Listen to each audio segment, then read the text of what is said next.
اکثر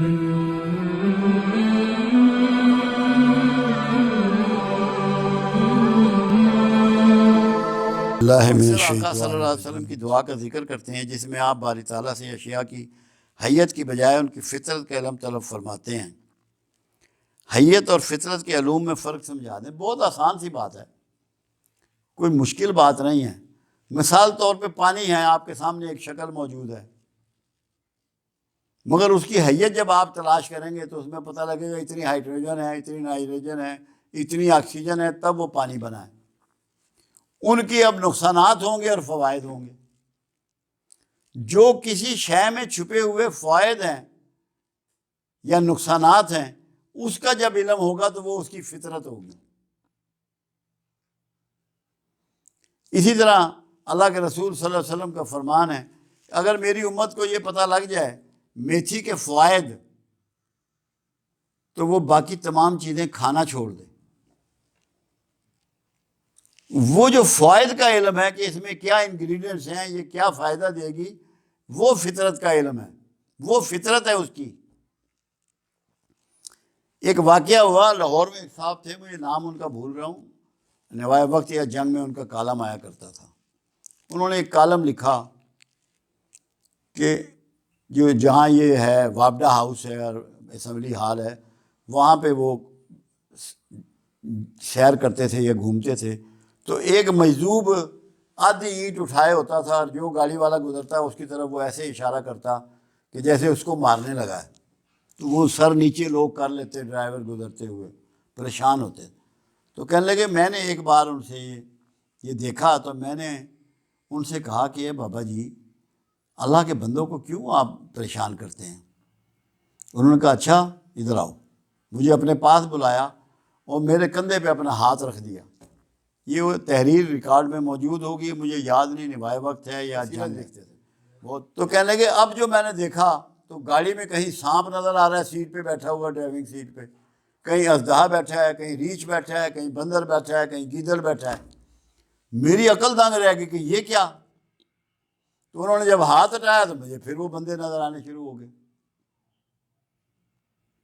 دوسرے ایک بہت بڑے ولی اللہ ہوئے ہیں، امام غزالی علیہ رحمہ، ان کی کتاب ہے کیمیائے سعادت۔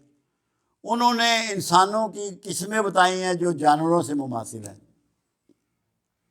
فطرت میں وہ کس طرح کے ہیں۔ تو کائنات میں اب کھجور کی اپنی فطرت ہے، سیب کی اپنی الگ فطرت ہے، انار کی اپنی فطرت ہے، ان کے فائدے ہیں اس کے مطابق ان میں مختلف وٹامنز ہیں، مختلف چیزیں ہیں، مختلف آئل ہیں، مختلف سالٹ ہیں۔ وہ جو اندر کی چیز ہے، کسی چیز کی افادیت دینے کی یا نقصان دینے کی اہلیت یا خاصیت، اس کو اس اشیاء کی فطرت کہا جاتا ہے، اور وہ جانے بغیر کوئی بھی شخص صاحب حکمت نہیں ہو سکتا۔ تو اللہ کے رسول صلی اللہ علیہ وسلم کو پروردگار عالم نے یہ علم وافر عطا فرمایا تھا، آپ کو ہر شے کی، یہاں تک کہ جانور اور پرندے بھی آپ سے رجوع کرتے تھے۔ انہیں معلوم تھا کہ یہ وہ ہستی ہے جو ہمارے مسائل کی ریمیڈی کر سکتی ہے۔ تو یہ بنیادی طور پہ یہ ہے، سمپل سی بات ہے۔ اب بظاہر تو یہ کاغذ ہی میرے ہاتھ میں ہے، مگر کس چیز سے یہ بنا ہے، اس میں کون کون سا مٹیریل ہے، ریت ہے، پانی ہے، کیا کیا چیزیں شامل ہیں، وہ جب علم ہوگا تو پھر ہمیں اس کی قدر و قیمت کا صحیح اندازہ ہوگا۔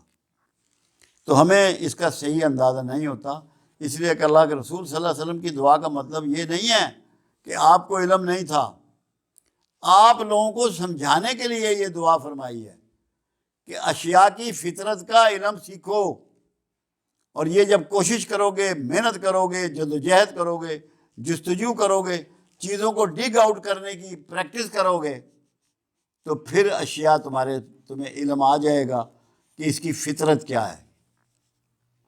اور اللہ کے رسول صلی اللہ علیہ وسلم نے فرمایا کہ فطرت تبدیل نہیں ہوتی۔ اگر کوئی تجھ سے کہے کہ احد پہاڑ اپنی جگہ سے ہل گیا تو یہ مان لینا، اور اگر یہ کہے کہ فلاں شخص کی فطرت بدل گئی تو یہ ہرگز نہ ماننا۔ اور فاطر کے اس عمل کو کہتے ہیں، فاطر پروردگار عالم ہے کہ جو کبھی تبدیل نہیں ہوتا۔ تو اس لیے حیت سے مطمئن نہ ہوں، اس کی فطرت کا علم ضرور حاصل کریں۔